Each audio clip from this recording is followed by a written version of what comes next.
அனைவருக்கும் வணக்கங்க. நம்ம தமிழ்நாட்டு கோயில்களை பற்றி தான் பேசுகிறேன். நம்ம பொதுமக்கள் எல்லாருமே புனிதமான தலங்களுக்கு நம்ம போகிறதுக்காக எல்லாமே நம்ம போகிறோம். போகும்போது பார்த்திங்கன்னா நம்மளுக்கு அந்த கோயில்களில் நம்ம காத்திருக்க போது பார்த்திங்கன்னா நம்மளுக்கு கால் கூட வைக்க முடியுதில்லை. எல்லாம் பார்த்திங்கன்னா நம்மளுக்கு ரொம்ப அசுத்தமாக தான் இருக்குது.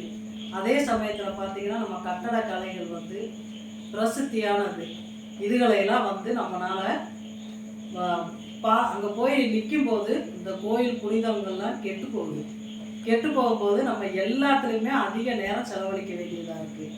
இதுக்காக எல்லாம் நம்ம போகிற பொதுமக்கள் அனைவருமே அந்த கோயில்களை சுத்தமாக வச்சுக்கிறது நம்மளோட கடமை.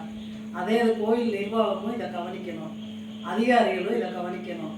நமக்கு தகுந்த கழிப்பிடங்கள், அந்த குப்பைகளை போடுறதுக்கு இதுக்கெல்லாம் ஒரு வசதி செஞ்சு கொடுக்கணும். கோயில் அங்க பிரதட்சணம் பண்ணுறது, பிரகாரத்தை சுற்றி வர்றது, இந்த மாதிரி சூழ்நிலையில் பார்த்திங்கன்னா நம்ம போட்டுக்கிட்டு போகிற கால் செப்பல்கள் அம்பட்டுமே அங்கே கிடைக்குது. பயங்கர குப்பை, நம்ம சாதாரணமாக கால் வச்சே போக முடியாது.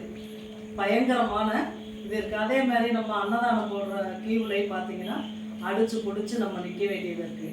இதில் கற்பனை பொண்ணுகள், கை குழந்தைய வச்சுருக்கவங்கெல்லாம் அதிக நேரம் காத்திருக்க வேண்டியது இருக்குது. அவங்களுக்குன்னு ஒரு தனி இடம் கொடுத்து வரிசையில் அவங்கள ஒரு முன்னுரிமைக்கு கொண்டு போகணும். இது கன்னியாகுமரியாக இருக்கட்டும், கும்பகோணமாக இருக்கட்டும், பெரிய பெரிய புனித தலங்களுக்கு நான் போயிருக்கேங்க. எங்கே பார்த்தாலுமே முன்னாடி தேர் நிறுத்துகிற இடத்துலேருந்து அம்புட்டும் பொதுமக்கள் வெத்தலை எச்சியிலேருந்து பீடி சிகரெட்டு, இந்த மாதிரி டீ குடிச்சிட்டு அந்த 1 டம்ளரு எல்லாமே, அப்புறம் அந்த கூல்ட்ரிங்க்ஸ் பாட்டல்கள் எல்லாமே கிடக்குங்க. அதை நம்ம கவனித்து கண்காணித்து அதுக்கான சுத்தப்படுத்துங்க. நம்ம கோயில்களில் எங்கேயுமே சுத்தம் கிடையாது. வணக்கங்க, நன்றி.